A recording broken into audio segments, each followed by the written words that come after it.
Assalamualaikum, Ms. Zareen is here. Today we will discuss chapter number 3, and the name of chapter number 3 is input devices and output devices. In this chapter, first we will discuss about input devices. Input devices are the physical equipment which are used to read or translate data consisting of alphabets, numbers, or other symbols into electronic pulses which can be understood by the computer. The purpose of input devices is to pass information to the memory unit of CPU and convert the characters, letters, numbers, and other symbols into binary pattern. Next, keyboard. Keyboard is also an input device, and it is also called primary text input device. It consists of a set of keys for computer input, which uses the same keys arrangement as the mechanical and electronic typewriter keyboard. The standard arrangement of alphabets keys is known as the QWERTY, pronounced QWERTY keyboard. The name is derived from the arrangement of the 5 keys at the left of the upper first row of alphabetic keys. This typewriter works mechanically by striking a hammer. In most of the standard keyboard includes about 100 keys, and each key sends a different signals to the CPU.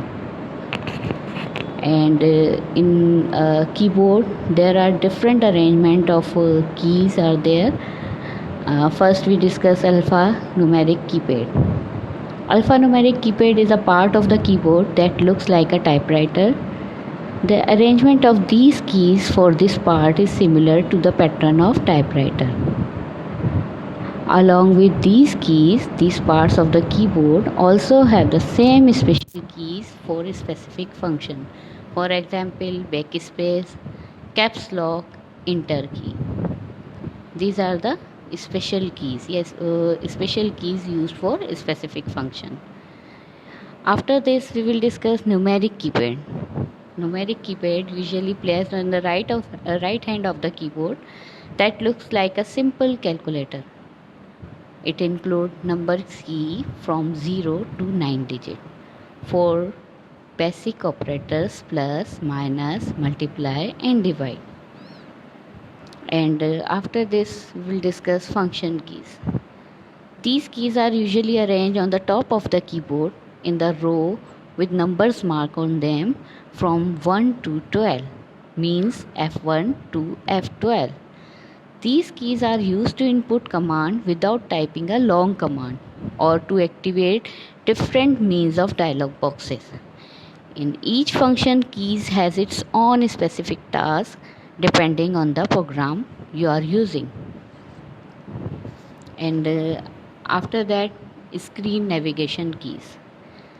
There are different many keys in screen navigation keys, means arrow keys, home keys, and page up and page down key. And first we discuss cursor movement key.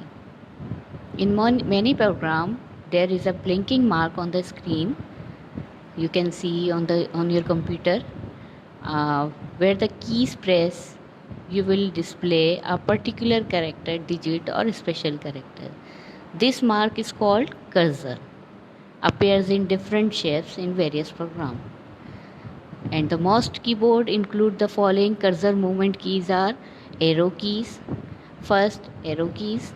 Arrow keys. There are the 4 arrow keys: left arrow keys, right arrow keys, and up arrow keys and down arrow keys. These keys are used to move the cursor one place left, one place right, one place up and one place down. And next is home key. Home key or end key. Okay. Home keys move the cursor to the beginning of the lines on which the cursor is present, while the end key move the cursor to the end of the line. Now page up and page down key. These keys are used to make the cursor jump page by page. Page up key is used to move the cursor to the previous page. Screen and the page down move the cursor to the next page. And modifier keys. In modifier key, these keys are used to modify the input of keys. You press another keys while holding down one of the modifier keys. Means shift, control and alter are the example of modifier keys. In modifier keys, after the modifier keys we will discuss mouse. And what is mouse? Mouse is an primary input device, and it is also known as pointing device. It is used to move a pointer on a computer screen in order to point to one place on the display screen and select one or more actions to be taken from the positions. A mouse consists of metal or plastic housing or casing, a ball at its base, and its roll on a flat horizontal surface. There are one or more buttons on the top of the mouse casing, and the cable that connect the mouse to the computer. This cable look like a mouse tail, but you may find a wireless mouse having no tail to connect with the computer. As the ball is moved over the surface in any direction, a sensor sends impulses to the computer that causes a mouse responsive program to reposition the cursor on the display screen. The original mouse had a button which the user clicked or hold down to place the cursor, and now many models have more than one button. The most of the conventional kind of a mouse has two buttons on the top. The left one is used most frequently. Now next is trackball. And trackball is also a pointing device that looks like a upside down mouse. The function of trackball is the same of the mouse, and you do not have to roll over a flat surface, because there is a ball on the top of the top of the pad. Okay, you use a trackball by rolling the ball with your palm or finger in any direction you want to pointer to go. There are usually 1, 2, 3 buttons next to the ball, which are used to like mouse button. The advantages of trackball over a mice is that the trackball is stationary, so it does not require much space. And in addition, a trackball can be placed on any type of the surfaces.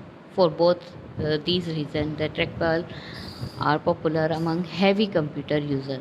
Some claim that they cause less strain on the hand and wrist than a regular mouse. Thank you.